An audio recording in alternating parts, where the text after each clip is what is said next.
আসসালামু আলাইকুম। সবাই কেমন আছেন? আশা করছি আল্লাহর রহমতে সবাই সুস্থ আছেন, ভালো আছেন। আলহামদুলিল্লাহ, আমরাও ভালো আছি। আজকে অনেক দিন পরে আপনাদের মাঝে ভিডিও নিয়ে এসেছি। সকালে ছাদে এসেছিলাম, মনে করেছিলাম একটু গাছগুলো দেখে যাই এবং একটু হেঁটেও যাই। তাই এসে দেখি গাছগুলোর পানি শুকিয়ে গিয়েছে, তাই একটু গাছে পানি দিয়ে যাই। তাই যে গাছগুলো দেখুন কত সুন্দর হয়েছিল, কিন্তু পানি না দেওয়ার কারণে কেমন জানি হয়ে গিয়েছে। একটু পরিষ্কার করে রেখেছিলাম, আর আসা হয়নি ছাদে, তাই এখন ভাবলাম একটু পানি দিয়ে যাই আর গাছগুলো দেখেও যাই। গাছগুলো কেমন মরা মরা হয়ে গিয়েছে এবং এই যে ঠোস ঠোস পড়ে গিয়েছে দেখুন। তার মাঝে একটা তুলসী গাছও হয়েছে। আসলে অনেক দিন পরে ভিডিও আপলোড করছি, তো কেমন জানি ভয়েসও দিতে কেমন জানি একটা আনইজি বোধ মনে হচ্ছে আর কি। তা যাই হোক, গাছগুলো সুন্দরই হয়েছিল, একটু পানি দেইনি। অবশ্য মাঝে মাঝে বৃষ্টিও হয়েছে, কিন্তু হলে কি হবে, তার মধ্যে বৃষ্টি তেমন একটা হয়নি। মেঘ করেছে, অবশ্য বৃষ্টি হয়নি। তা যাই হোক, পানি দিয়ে এসে বাসায় আসার পর অফ ক্যামেরায় নাস্তাটা সেরে নিয়েছি। এখন আমি একটু পয় পরিষ্কার করে নিচ্ছি। সামনে যেহেতু কোরবানি ঈদ, ঈদের আগে সবার প্রস্তুতি নেওয়া উচিত। আমাদের গৃহিণীদের তো আসলে কাজই এটাই। কোরবানি ঈদে, রোজার ঈদে, সব কিছুতে আমাদের শুধু পয় পরিষ্কারের কাজ। তা এখন এই যে ঈদের আগে সব কিছু একটু পরিষ্কার পরিচ্ছন্ন করে নিচ্ছি। আসলে যেহেতু নতুন চ্যানেল, সেহেতু পুরো ভিডিও দেখাইতে গেলে 20 মিনিটের ভিডিও হয়ে যায়, কিন্তু আমাদের যেহেতু নতুন চ্যানেল, সেহেতু আমাদের ভিডিও এতটা কেউ দেখবে না। তাই যতটা সংক্ষেপে মানে আর কি শর্টকাট করা যায়, তাই এভাবে আস্তে আস্তে পরিষ্কার করে নিচ্ছি। আসলে পরিষ্কারের তো কোনো শেষই নাই। ফ্রিজ থেকে শুরু করে কোরবানির সময় তো প্রথমত ফ্রিজে আগে পরিষ্কার করা লাগে, কারণ কোরবানি দিলে কোরবানির গোস্তগুলো যেহেতু রাখতে হবে, সেহেতু ফ্রিজটা যদি পরিষ্কার না রাখা হয়, তখন দেখা গেল যে একটা ঈদের দিন একটা ঝামেলার মুখে পড়তে হয়। তা প্রথমত আগে মানুষ ফ্রিজই পরিষ্কার করতে হবে, তাই না?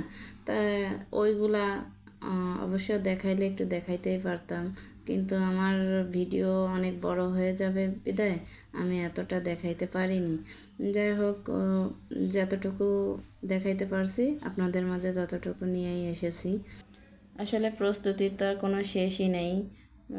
মনে করেন চালের গুঁড়ি করা, মশলা তৈরি করে রাখা, সবই তো মনে করেন করা লাগে। এগুলো করতে গেলে, এগুলো পুরো ভিডিওতে দেখাইতে গেলে ভিডিও অনেক বড় হয়ে যায়। যেহেতু নতুন চ্যানেল, আগেই বলেছি কেউ আমাদের এই ভিডিও দেখবে না। ভিডিও অনেক করেছিলাম, কিন্তু কাটিং করতে করতে দেখা গেল যে ভিডিও অনেক বড় হয়ে যাচ্ছে। তাই যতদূর সম্ভব চেষ্টা করি ছোট করার জন্য। তারপরেও 7 মিনিট আমি কাটিং করতে করতে দেখা গেল যে আমার ভিডিও অনেক বড় হয়ে যায়। তাই এটা বাদ দিয়ে সেটা বাদ দিয়ে 7-8 মিনিটের ভিডিও বানিয়ে নিই। তো যাই হোক, 7-8 মিনিটের ভিডিও তাই কেউ দেখতে চায় না। দেখা গেল যে ভিডিওতে ক্লিক করে 1-2 মিনিট করে দেখে আবার চলে যায়। তাতে দেখা গেল ভিডিও ডিরেকশন ডাউন হয়ে যায়। ভিউ ডিরেকশন ডাউন হয়ে যায় যখন, তখন আমার মনটা ভীষণ খারাপ হয়ে যায় আসলে। যে এত কষ্ট করে ভিডিও, আপনারা যারা ভিডিও তৈরি করেন আপনারা জানেন যে ভিডিও তৈরি করতে গেলে কতটা কষ্ট হয়।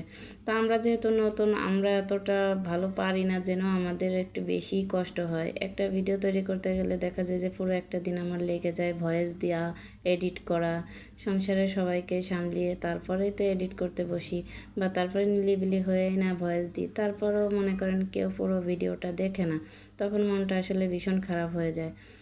তাই ভাবি যে যত শর্ট ভিডিও দেওয়া যায় ততই ভালো। তা বেশ কিছুদিন ভিডিও আসলে দিইনি, তা আবার আপনাদের মাঝে ভিডিও নিয়ে এসেছি। কোরবানি ঈদের উপলক্ষে একটা পয় পরিষ্কার আছে না, সেটা নিয়েই এসেছি। আমার ভিডিওটি দেখতে দেখতে যারা এই পর্যন্ত চলে এসেছেন, প্লিজ মনে করে আমার ভিডিওতে একটা লাইক করে দিবেন। ভিডিওর কোথাও কোনো অংশে যদি খুব বেশি ভালো লেগে থাকে তাহলে আমার চ্যানেলটি সাবস্ক্রাইব করে দিবেন। সাবস্ক্রাইব করে পাশে থাকা বেল বাটনের অল অপশনটি প্রেস করে দিবেন, যাতে আমি কোনো ভিডিও ছাড়ার সাথে সাথে আপনাদের কাছে নোটিফিকেশন চলে যায়। আর যারা অলরেডি এই কাজটি করে দিয়েছেন আপনাদের সবাইকে অসংখ্য ধন্যবাদ। আপনাদের সাথে কথা বলতে বলতে আমি পুরো বাসাটাকে ডিপ ক্লিন করে নিচ্ছি। আসলে প্রথম যখন কাজগুলো করতে এসেছি সকালবেলা, মানে নাস্তার শেষে ভাবলাম যে আজ যেহেতু একটু অবসর আছে পুরো বাসাটা ডিপ ক্লিন করে নিই। তা প্রথমে একটু ভয় পাচ্ছিলাম যে একদিনে কি সব সম্ভব, পারবো কি না। তা করতে করতে দেখা গেল যে আসলে পেরেই গেছি, কিন্তু একটু কষ্ট হয়েছে আর কি। তারপরও দেখা গেল যে একটু কষ্ট করলে দেখতেও ভালো লাগে, মনের দিক দিয়েও শান্তি লাগে। তা এভাবে আর কি মনের আনন্দে সবটাই করে নিয়েছি। আসলে একটু বুদ্ধি খাটিয়ে কাজ করলে সব কিছুই ইজি হয়ে যায়। তা যাই হোক, আমার পুরো বাসাটা আমি করে নিয়েছি। বাসাতে আসলে তেমন একটা থাকে না, আমরা তো প্রতিদিনই আমাদের কাজ পরিষ্কার পরিচ্ছন্ন রাখা।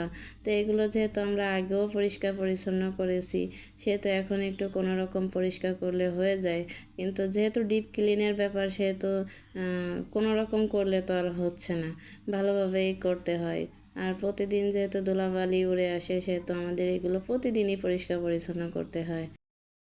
অনেক কিছুই করেছিলাম, কিন্তু আসলে যেমন ফ্যান পরিষ্কার করা, ফ্রিজ পরিষ্কার করা, এই পর্দাগুলো পরিষ্কার করা, কোনো কিছুই আপনাদের মাঝে আসলে তুলে ধরতে পারিনি। ভিডিও বড় হয়ে যাওয়ার কারণে, বড় হয়ে যাবে বিদায় আমি দেখা গেল যে সংক্ষেপে যতটুকু সামনে আনা যায় অতটুকুই এনেছি। তো এই পর্দাগুলো এখন খুলে নিচ্ছি আমি, পরিষ্কার পরিচ্ছন্ন করে পরে আবার লাগিয়ে নিব। ভিডিওর কোথাও আমার কথাবার্তা যদি ভুল ত্রুটি হয়ে থাকে প্লিজ ক্ষমা সুন্দর দৃষ্টিতে দেখবেন। যাই হোক, ভিডিওটি এখানেই রাখবো। দেখা হবে নতুন কোনো ভিডিওতে। ততক্ষণে ভালো থাকবেন, সুস্থ থাকবেন। আল্লাহ হাফেজ। আসসালামু আলাইকুম।